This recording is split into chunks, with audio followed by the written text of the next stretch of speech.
What's up? This is Shador Sanders, and I stand on business, not as a slogan, not as a trend, as a principle. Sports is not built on feelings. It's built on results. It's not personal. It's business. And once you truly understand that, you stop playing the game the way everyone else does. In professional sports, production is everything. If you're not producing, the question isn't why they doubt you. The real question is why you expect loyalty in a system designed to replace you. That's the reality most players never accept. Shador Sanders accepted it early, before the spotlight, before the contracts, before the headlines. There was doubt. There was resistance. There were whispers behind closed doors. They tried to slide him down the depth chart. They questioned his leadership. They suggested he was more brand than quarterback. They framed his confidence as arrogance and his preparation as entitlement.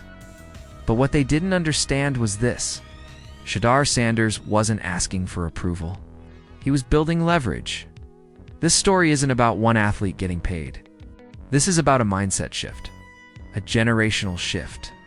A player who understood that the NFL is not just a league, it's a marketplace.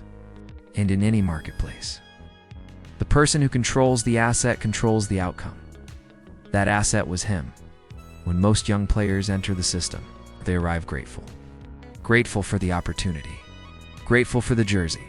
Grateful just to be in the room. Shador entered like an owner walking into a board meeting.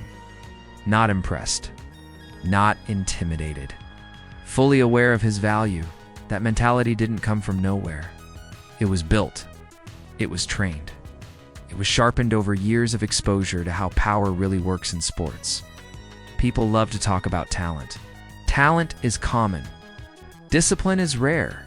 Awareness is rarer. Shador Sanders combined all three with something most players don't develop until it's too late: business literacy, and that literacy changed everything.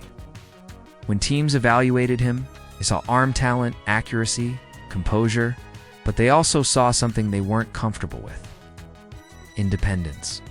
A player who didn't need the league to validate him. A player who had already made money. A player who understood contracts, equity, and ownership. That made people nervous, because the system is designed for control. Young athletes are supposed to arrive broke, hungry, and dependent. That's how leverage is maintained. Shador broke that formula. He entered the league already wealthy, already informed, already protected. That alone made him an anomaly, and anomalies always get tested. They tested his patience. They tested his positioning. They tested the narrative. But while the noise kept growing, Shador stayed quiet and calculated. Because he knew something most critics didn't. Visibility is power. Every headline questioning him increased his reach. Every debate about his draft position expanded his audience. Every argument about his confidence boosted his brand recognition. While others saw negativity, he saw engagement, and engagement converts. This is where the story shifts. Breaking news dropped that sent shockwaves through the sports world. Shador Sanders was officially named a global ambassador for Gatorade. Not a regional deal. Not a limited campaign. Global. But this wasn't a standard endorsement. This wasn't about holding a bottle and smiling for a camera. This was something deeper. Something strategic. There was a commercial attached to the deal that executives reportedly hesitated to approve. In it, Shador discards a sabotage playbook into a trash can. Symbolic, direct, unapologetic. The message was impossible to miss. He wasn't playing the victim. He was rewriting the script. That commercial alone became a statement. A declaration that Shador Sanders was done playing by outdated rules. Done shrinking to fit narratives. Done accepting roles designed to limit his upside. And that's when the real details started to surface. Gatorade didn't just offer exposure. They offered money. Serious money. A guaranteed deal that would have secured generational comfort for most families. $60 million. For many players, that number ends the conversation. It's the dream, the finish line. The moment you say yes without hesitation, Shador Sanders said no. not because the money wasn't enough, but because the structure was wrong. This is where people got confused. Why would a rookie turn down a guaranteed $60 million? Why risk future uncertainty when security is sitting on the table? The answer is simple. Shedeur wasn't chasing richness. He was building wealth. There's a difference most people never learn. Rich is transactional. Wealth is structural. Rich is what you earn. Wealth is what you own. Cash gets taxed. Cash gets spent. Cash loses value over time. Ownership compounds. Shedeur understood that equity outlives contracts. Instead of taking the check, he negotiated ownership. A 3% equity stake in Gatorade USA, a move that completely changed the conversation. 3% doesn't sound loud. It doesn't trend well on social media. But in a multi-billion-dollar global brand, 3% is a power position. That equity meant he wasn't an employee. He was a partner. He wasn't promoting the product. He was invested in its growth. Every bottle sold added value to his stake. Every new market expanded his upside. Every long-term success benefited him directly. This wasn't about endorsement money. This was about alignment. And alignment is where true leverage lives. By structuring the deal this way, Shedeur tied his success to the company's performance. He wasn't cashing out early. He was buying into the future. Long after his playing days end, the revenue continues. That decision alone separated him from nearly every other rookie in the league. But here's what made it even more powerful. While fans debated whether he deserved the attention, while analysts questioned his focus, while critics accused him of caring too much about business, Shedeur was quietly building a portfolio. He wasn't distracted. He was disciplined. This is where the phrase standing on business takes on its real meaning. It's not about aggression. It's about clarity. It's about understanding your role, your value, your long-term position. Shedeur didn't enter meetings like a young athlete hoping not to mess up. He entered like a CEO reviewing a partnership, asking questions, analyzing risk, evaluating upside. Executives noticed because when someone speaks your language, you treat them differently. He wasn't asking what they could give him. He was discussing what they could build together. That shift alone changed the power dynamic in every room he entered, and this was only the beginning. The Gatorade deal wasn't the main event. It was proof of concept. A signal to the industry that Shador Sanders was operating on a different level.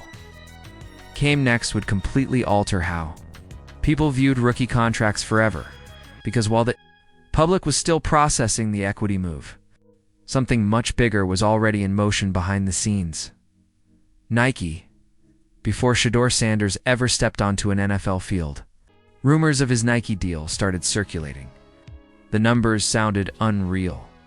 $125 million? For a rookie, the backlash was immediate. People called it hype. They called it irresponsible. They questioned Nike's judgment. They said it was impossible to justify paying a player who hadn't proven himself at the professional level. But once again, the critics were looking at the headline, not the structure. They didn't read the clauses. They didn't understand the triggers. They didn't see the strategy, and that misunderstanding would cost them. Because buried inside that deal was a mechanism designed to explode its value the moment Shedeur became active on an NFL roster. An escalator. Clause. Simple. Precise. Powerful. The second, he suited up as an active player, preseason or regular season. The deal doubled. Overnight, $125 million became $250. Guaranteed. That's quarterback money coming from a brand, not a franchise. No injury risk. No performance clauses. No game-to-game volatility while teams control careers. Brands control cash flow. Shedeur secured both. This wasn't reckless. It was calculated. It was insurance. A hedge against the violence and uncertainty of the league. And it didn't stop there. He reportedly negotiated royalty percentages on merchandise that most players never even dream of. Jerseys weren't just fan gear. They were income streams. Every sale fed back into his ecosystem. Fans weren't buying a logo. They were buying into a story, a journey, a symbol of independence. These, when the numbers started telling a different story, despite draft position, despite skepticism, despite noise, Shador Sanders led all rookies in jersey sales. Before his first official snap, before proving anything on the field, that reality alone shattered the old narrative because it proved something the league had been slow to admit. In the modern era, the name on the back of the jersey can matter more than the logo on the front. SHD. Or, Sanders didn't just enter the NFL as a player. He entered as a platform, and platforms don't wait for permission to truly understand why. Shador Sanders walked away from $60 million. You have to unlearn what most people believe about money. Society teaches you that the goal is to get paid, secure the bag, cash out, celebrate. But Shador Sanders understood something far deeper at a very young age. Money is temporary. Ownership is permanent. Rich people think in payouts. Wealthy people think in systems. A $60 million check looks massive on paper. But paper numbers don't tell the full story. Taxes hit first. In the United States, nearly 40% disappears immediately. Then come agent fees, management fees, lifestyle upgrades, inflation. What once felt unlimited suddenly has boundaries. And once that money is spent, it's gone.